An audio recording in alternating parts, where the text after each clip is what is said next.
If you're traveling to a country where they don't speak English, it can be tough to communicate with the locals. That's why today I am going to teach you some basic phrases that will help you get by in countries like Mandarin, Arabic, or Swahili. I'm a 25-year-old travel vlogger from Minnesota who has lived abroad in over 70 countries. I've spent the last 3 years traveling around the world and learning various languages. And one thing I can tell you is that knowing a few key phrases in the local language can make your trip so much more enjoyable. It shows respect for the culture and people and often leads to interesting conversations. Plus, it's just practical. Sometimes you need more than just "where is the bathroom?" But knowing those few phrases can really come in handy. So let's jump right in. Let's start with the basics. Greetings are an important part of any language and culture. When you meet someone new, it's always nice to know how to say hello. In Mandarin, the most common way to say hello is ni hao nei hao, which is similar to the Spanish hola. You pronounce it by first saying ni, which is the same sound as a knife, then add hao, which rhymes with cow. The literal translation of this phrase is you, good, but it's used as a general greeting. In Arabic, there are different ways to say hello depending on the time of day. During the day, it's customary to say as salam alaikum, which means peace be upon you.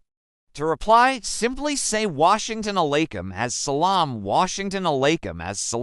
which means and peace be upon you. At night, instead of saying as salam alaikum, you would say as salam alaikum Washington rahmatullahi Washington barakatuh as salam alaikum Washington rahmatullahi Washington barakatuh, which means peace be upon you, the mercy of God and his blessings. The response is the same, Washington alaikum as salam Washington rahmatullahi Washington barakatuh Washington alaikum as salam Washington rahmatullahi Washington barakatuh.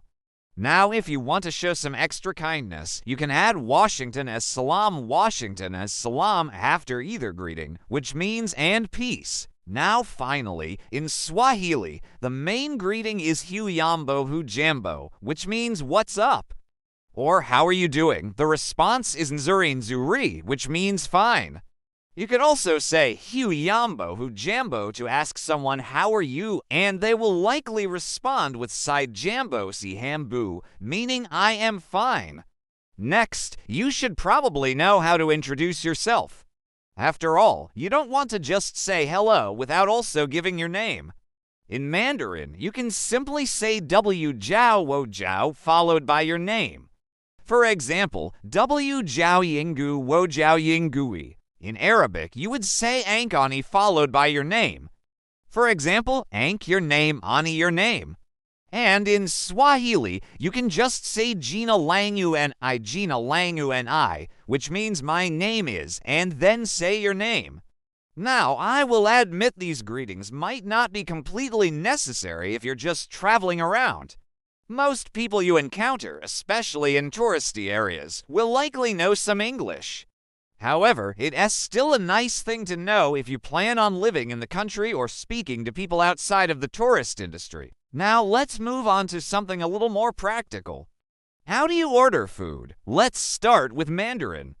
If you see a restaurant with a line, my best advice is to just order what they're already making. This is because Mandarin cuisine can be very diverse, even within a single region. And it can take a long time to figure out what exactly you want. For example, in my experience, ordering a bowl of noodles in Japan was one of the longest processes I have ever encountered. There were so many options. One trick I learned was to point to another customer's meal and say W yao shu na je ma wo yao shai na je ma, which means is that what I want? Another useful phrase is bu shaiguo mayan bu shaiguo pian, which means not spicy. Many Chinese dishes are very spicy, and it's better to be safe than sorry.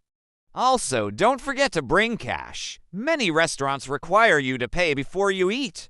In Arabic, you would normally say atr lishan atu lishan, which means bring me, then specify what you want. For example, ATR lishan kofta atu lishan kofta, which means bring me kofta. Kofta is a popular Middle Eastern dish made of minced meat. You may need to get a bit creative when ordering food in Arabic because many dishes have different names in different regions. For example, pizza is known as masis in Egypt and manises naesaas in Lebanon. One advantage of ordering food in Arabic is that sometimes you get free extras. For example, if you order a kebab in Egypt, you will likely receive a plate of pickled onions called tahmiyah.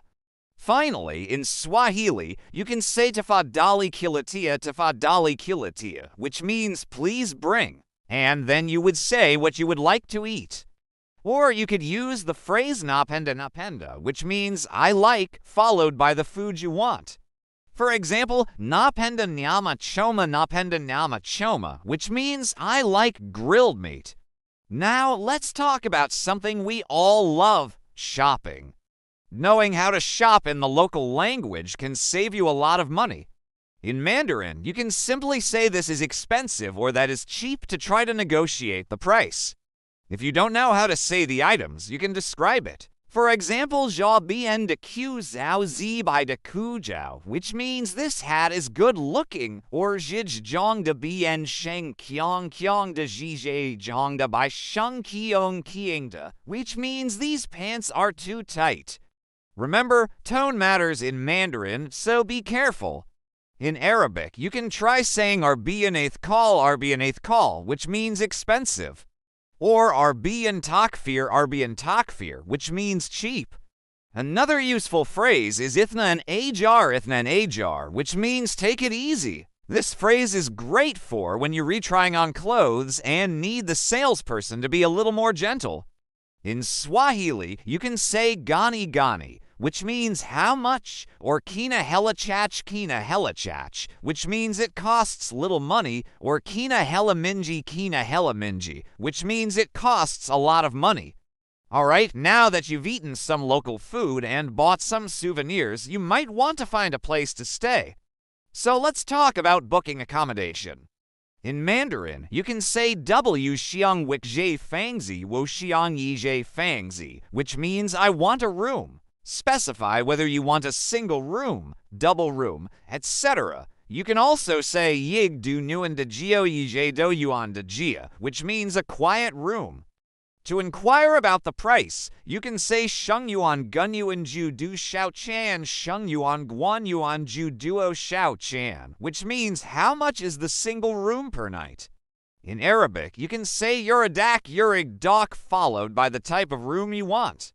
For example, Yuradak Junior Yurig Dakor, which means I want a room.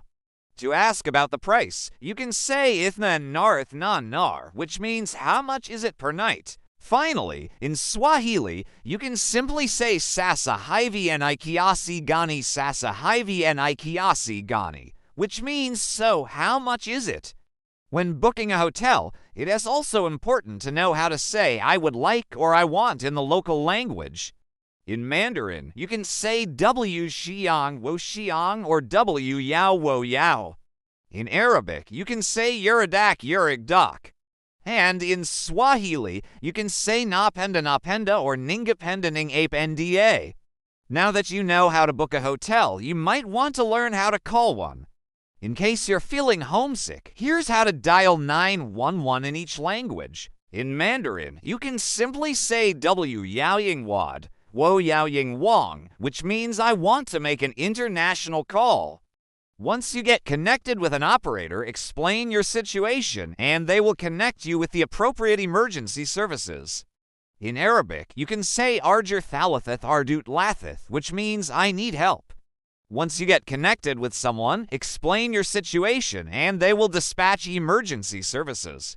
And in Swahili, you can say Nimepetezinjia, which means I'm lost. Once you get connected, explain your situation, and they will send help. One thing I will note about calling 911 in these countries is that it is better to be vague when explaining the situation. For example, instead of saying someone robbed me at gunpoint, just say there is a problem. This is because law enforcement officials in these countries may not believe you if you give them a lot of detail. No matter where you travel in the world, one phrase you should never say is "this place sucks." Even if you're having a terrible time, it's better to keep a positive attitude and try to make the best of the situation. Thank you so much for watching, and I hope you enjoyed learning some basic phrases in Mandarin, Arabic, or Swahili. Let me know in the comments below if you have any tips for travelers visiting these countries. And if you want to support, be sure to hit the like button and subscribe for more epic stories and check out my podcast. Thanks for watching, and I'll see you next week for another adventure. Bye!